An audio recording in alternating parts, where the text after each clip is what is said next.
I am so excited for you to have this recipe for scalloped potatoes and ham in your recipe box. This is going to make you a superstar success at dinner time. I spent months and months perfecting this recipe because I had very specific desires when I was making a scalloped potato and ham recipe. I wanted it to still be a potato dish, potato and ham dish, but I really wanted the sauce to shine and I wanted the sauce to have a ton of flavor, but I didn't want the sauce to overpower the dish. I didn't want it to be soupy. Then I also wanted the top to be browned and golden and caramelized and cheesy and have tons of flavor, but I also wanted that on the bottom. I mean, I had a lot of specific plans for this dish.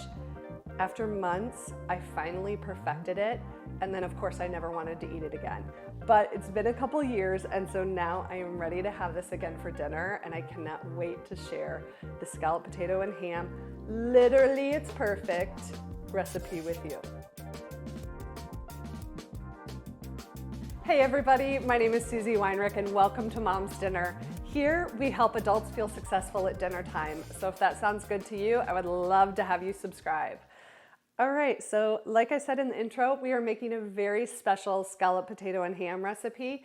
And how that's gonna start is you want to preheat your oven to about 400 degrees, and then you want a really big, deep 9x13 casserole pan. Something that has really deep sides so that you can stack up that casserole really deep. And then you're gonna wanna take 1 tablespoon of softened butter, and what I like to do is just take a little paper towel, grab about 1 tablespoon of butter, and we're gonna smear it all over this casserole pan. What this is gonna do is help the bottom of the scalloped potatoes and ham get a little bit caramelized. Okay, that looks good. I'm gonna toss that and we can just set this to the side. We're gonna get on to the potatoes. You need 3 pounds of russet potatoes. It's a lot of potatoes to make this scalloped potato and ham dish. So what we want to do now is just peel our potatoes, which you don't need to watch me peel 3 pounds of potatoes, and then we're going to get to slicing them nice and thin for the dish.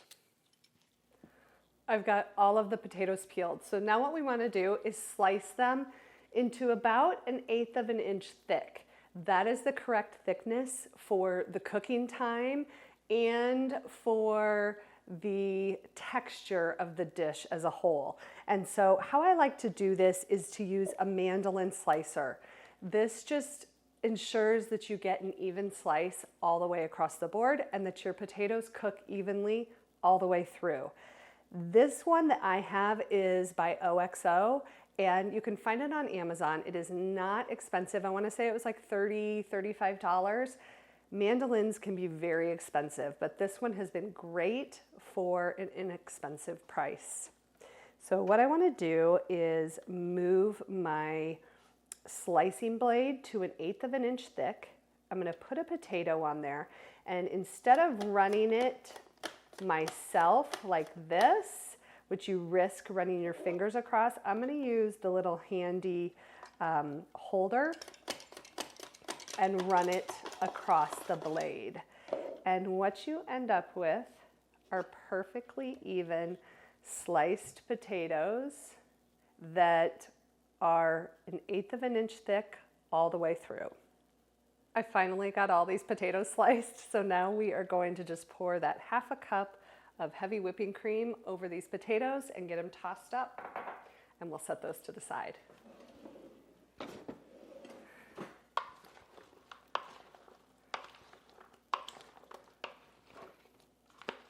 Now it's time for the really important part of this whole recipe, the cream sauce. And we're gonna make it in a skillet over just medium heat, and you wanna start by adding in 4 tablespoons of butter.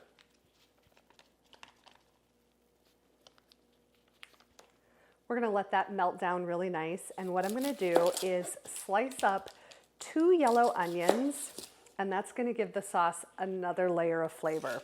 So I like to halve my onions and then take off that outer layer, and then I'm gonna slice these up about 1/8 of an inch thick, just like we had the potatoes. We're going to get these onions added to the skillet, and we're going to just let those soften and cook down until they just start to become a little golden. These onions have been sauteing for about 5 minutes and they're looking really good. They're just starting to get a little golden on the edge. So we're going to go ahead and add in 3 garlic cloves, 2 teaspoons of Lowry seasoned salt, and 1 teaspoon of black pepper. We're just going to let that cook for about another minute. Now we're going to start to make a roux by adding 3 tablespoons of flour to this mixture, which is going to mix with the butter and thicken our sauce perfectly.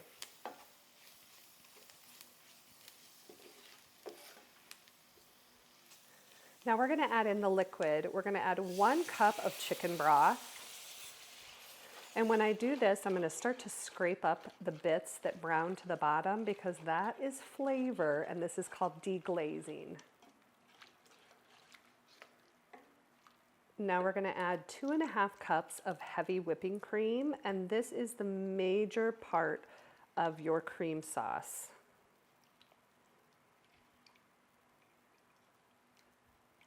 I'm going to switch to my very favorite whisk. This is actually a flat whisk and is perfect for sauces. Finally, we're going to add in 4 ounces of cream cheese. And we're going to let that melt down into the sauce and let the sauce simmer for just a few minutes. While the sauce is getting nice and thick and creamy, let's talk about the ham added to your scalloped potatoes and ham. Now, of course, when it's Easter or Christmas, you can use a little bit of leftover ham, which is perfect and super duper flavorful. But it is not either one of those holidays. So I'm going to just use an actual ham steak. It's a bone-in ham steak that I got from the grocery store, and it works perfect. It's fully cooked and usually just about the right amount. You need 2 heaping cups of cooked ham for your scalloped potatoes and ham. And usually this has a little open tab, which I am not finding. So I'm just going to cut directly into it. And what you want to do is dice the ham up into about 1/2-inch dice to go throughout all of your scalloped potatoes and ham. Now when I'm cutting this, I'm just going to cut off all of the kind of fatty bits that are in the middle. And then I'm also going to cut away the bone that is right in the middle as well. And then we will use all of the other parts. It's time to layer this baby up. And I've got a full assembly line here. I have my cream and onion sauce. I've got my ham. I have 2 cups of shredded cheese and all the potatoes. So let's get to layering. We're going to start with 1 cup of that onion cream sauce, and this is partially what's going to give the bottom that nice caramelized golden color. Now we're going to top that with a generous layer of the cream-covered potatoes.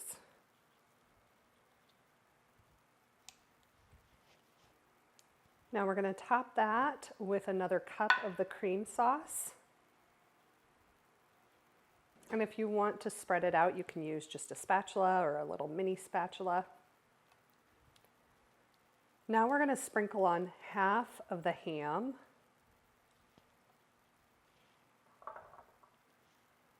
And now another layer of potatoes.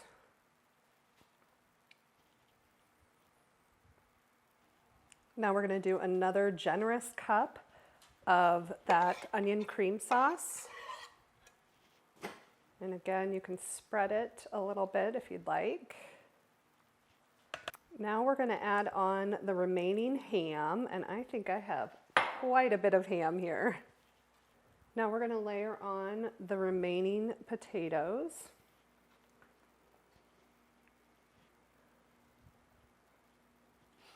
Now we want to use up all the rest of that onion cream sauce.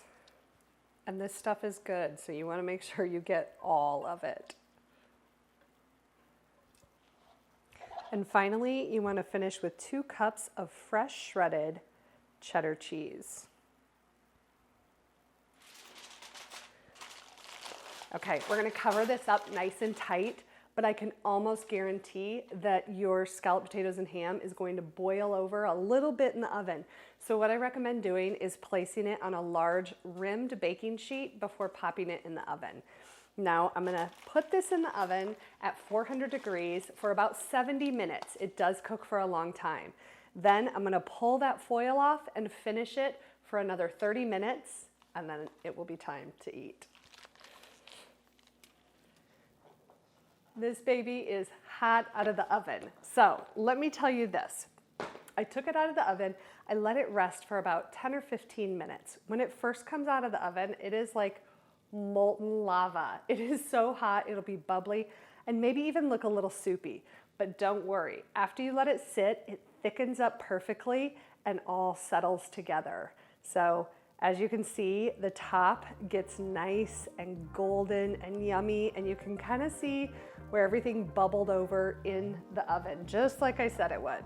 Now, I hope you can see this, but on the bottom, we have the little golden bits on the bottom too, and I don't know if you can see that very well. But I hope that you make this for dinner this week, and if you do, of course, I would love to know how it turned out for you. My mouth is watering and what you choose to serve it with. And as always, I hope that this recipe helps you feel like a success at dinner time. We'll see you next week. It's a little hot for me to take a bite right now, but I'm gonna scoop this. I mean, the potatoes are so tender, and when I dig into it, the juice kind of starts to come out. Look at that. Oh my gosh, so, so good.